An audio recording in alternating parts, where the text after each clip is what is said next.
Hey there, hi everyone. This is Dawn coming to you live. Whoops, with some little technical difficulties apparently here. Excuse me. Let me see if I can get this thing sorted. So I have a couple of not strange, but things going on. One is all of a sudden my camera is not wanting to stay. There we go. I think we're good now. A little sideways. Here, I'll go sideways to talk to you. Hi.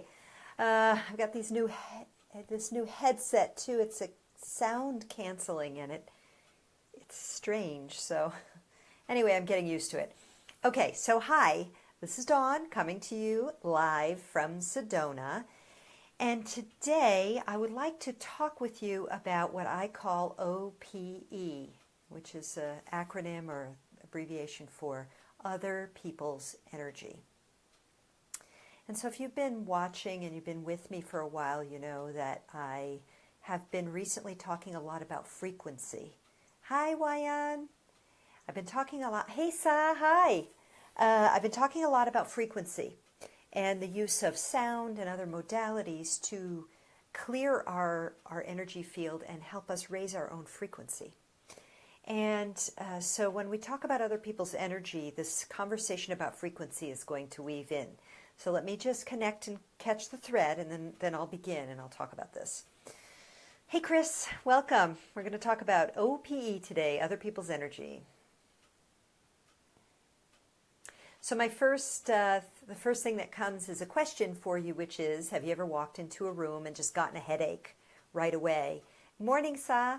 Gotten a headache or somehow felt it could even be a stomach ache, or somehow felt the vibes in the room. This is more common than Western scientific theory would have us believe.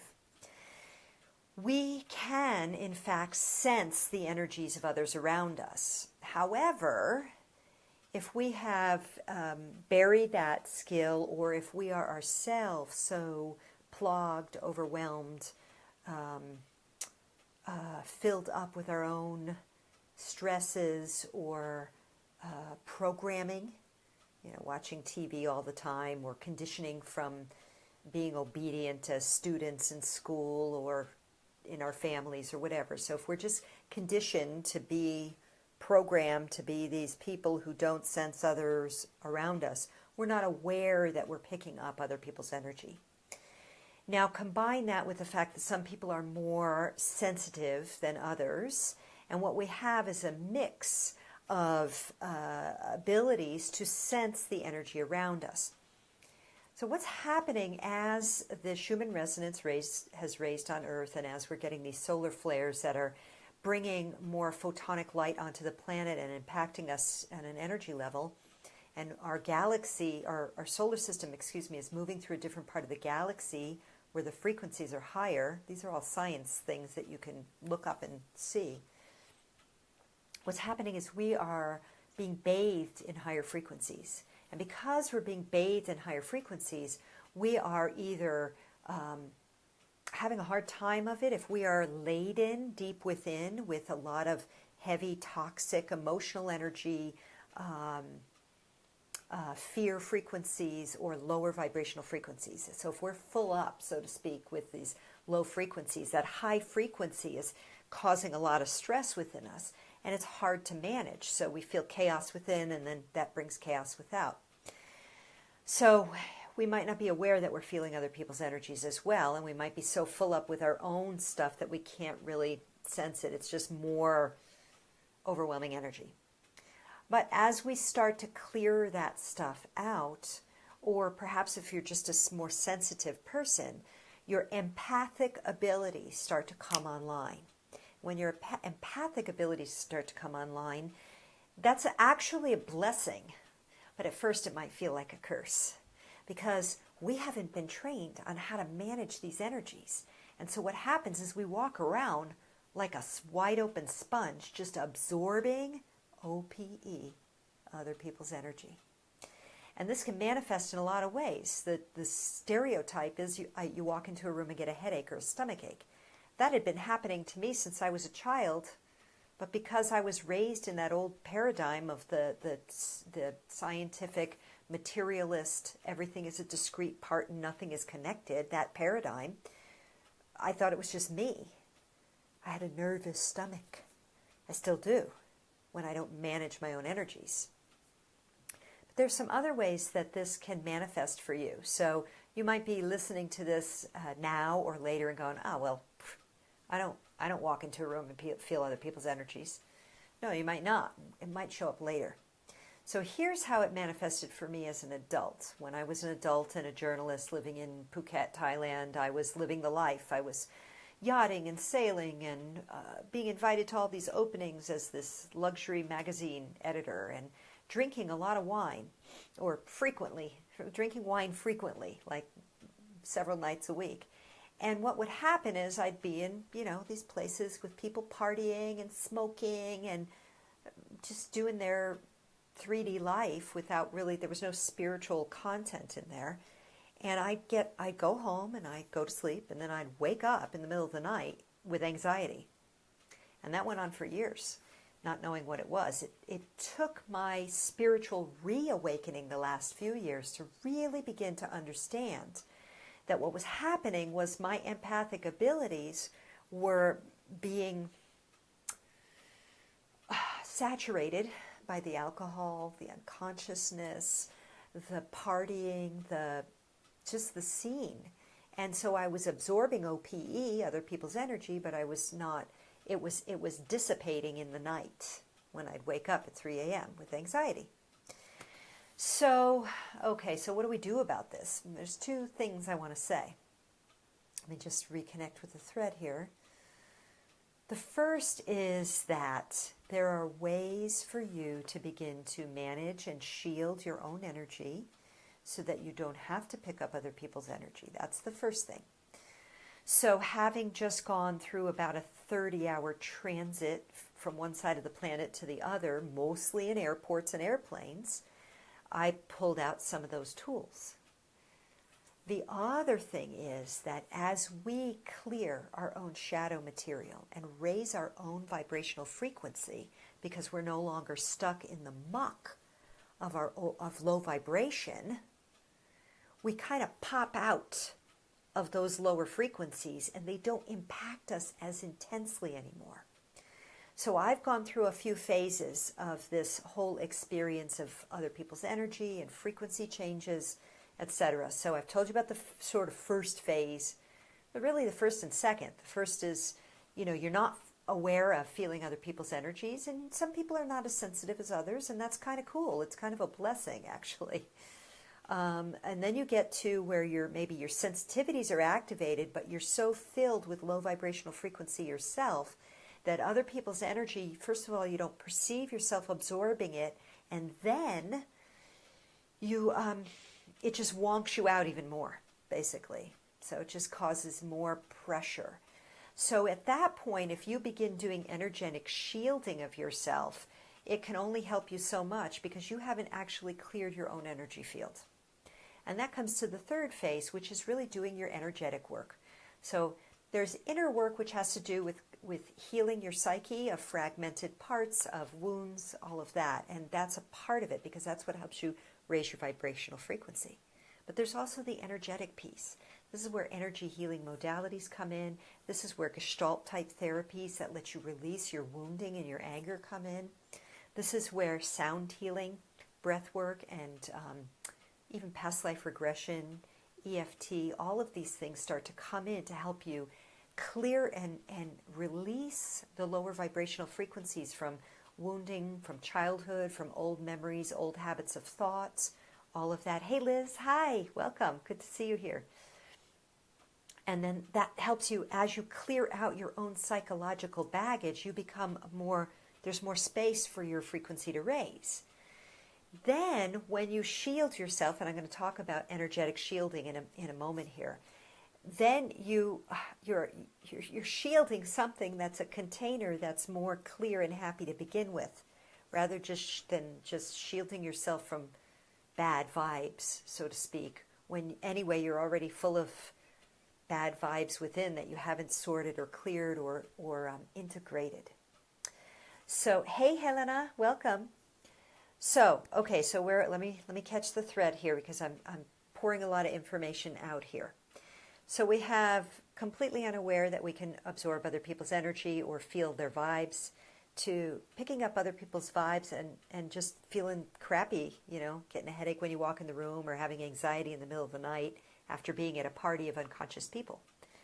Then you have learning how to shield yourself but not having done your inner work, your inner emotional, psychological work, your inner energetic work. And therefore, any shielding you do only really makes a very modicum of help. I mean, it's better than nothing.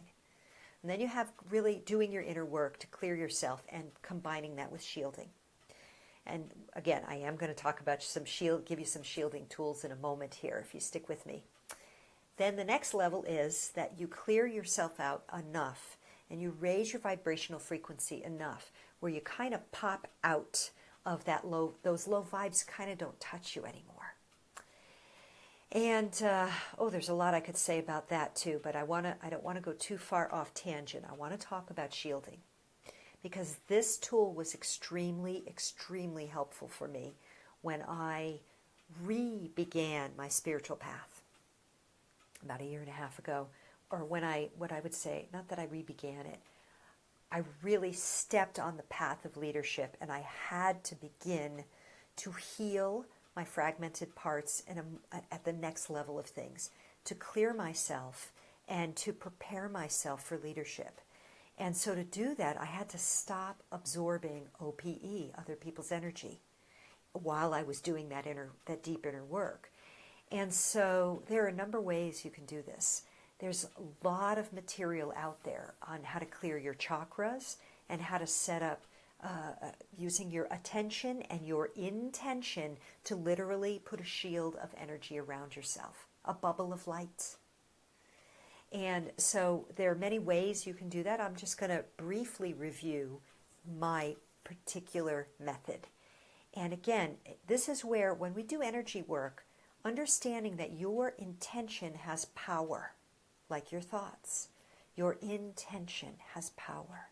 And then when you enact and embody it with that intention and intention, you begin to build an energy that actually changes things.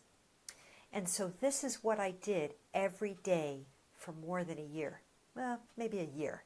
Now I do it, I don't always do it every day. I consider the left hand to be the receiving hand and the right hand the sending hand. And this is how I applied these two hands in this process. So what I did is I took my left hand every day. I took my left hand and I put them on each of the chakras in turn, from the root chakra all the way to the crown chakra. And I would take the right hand and I would point my fingertips toward Mother Earth. And I would breathe at least 3 times. Using my attention and intention, imagining that I was pulling out any unuseful energies from that chakra into the palm of my hand, and like there was a tube going through my arm, across my shoulders, down the other arm, and sending it to Mother Earth for transmutation. I did this every day, 3 breaths, 4 breaths, 5 breaths, each chakra. Now I only do sometimes 2 or 3. And I don't do it every day. And I would clear my chakras first. That was number 1. Then number 2 is I would sit for another moment and I would take a breath and I would visualize light coming down through my crown chakra from the highest of high, from the divine, and coming down through my body into my heart as I would breathing in. And then as I'd exhale, I would saturate my body in light. So I would do that about 3 times, saturating myself in light.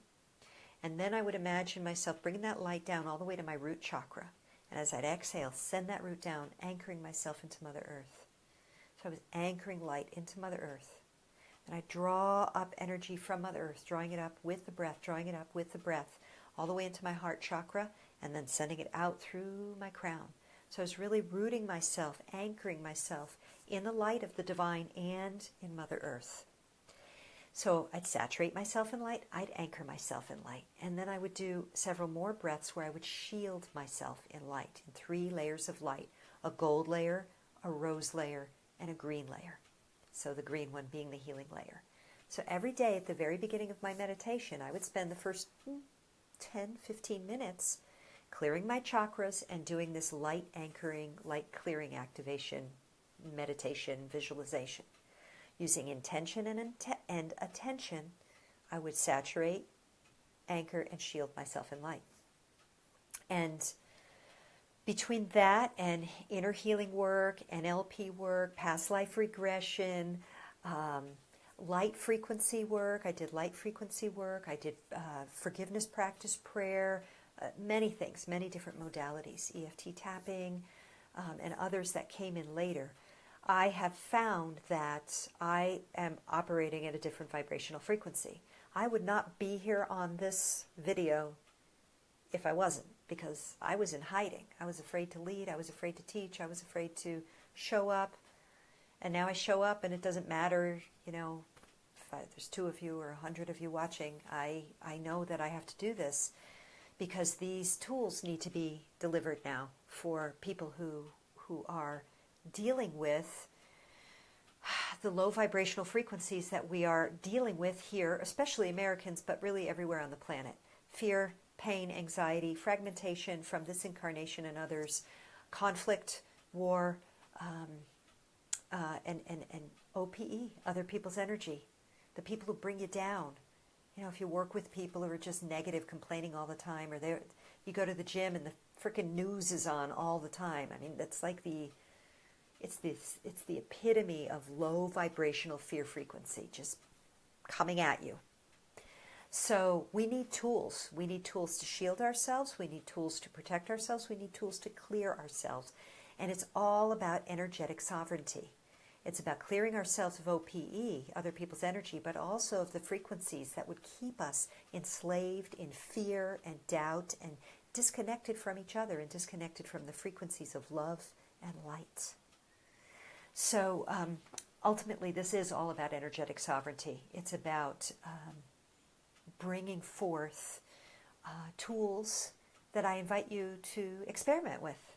See how they work for you. Maybe they don't work for you, and that's cool.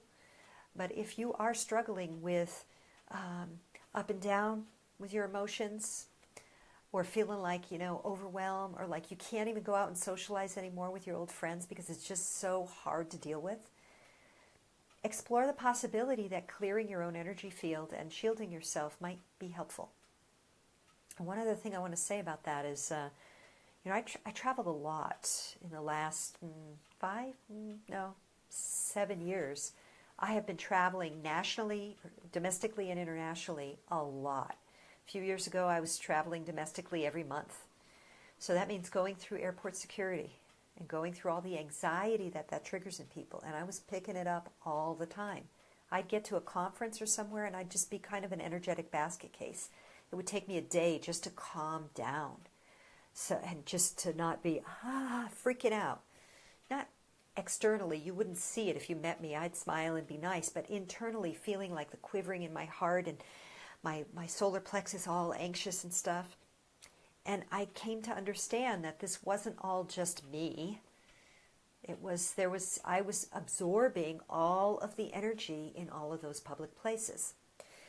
So again, if you relate to this, if any of this is resonating with you, I encourage you to experiment with these energy tools or find some other ones, because they made a huge difference for me, and I have used these with some of my clients, and it's helped them also, again, feel better and also reclaim their energetic sovereignty so that OPE, other people's energy, bounces off of them like water off a duck's back. So maybe that's not bounce, but slides off of them like water off a duck's back. So with that, I'm going to sign off for today. I wish you all bright blessings, and I would love to hear from you. Give these a try. Let me know. Does it work? Does it not work? Does it sound crazy? Is it helpful? Please give me some feedback. Give me some thumbs up. Give me some love. I'd love to know. I'd love to hear from you. And thanks very much. Until tomorrow. Mwah. Much love. Thanks, Peter.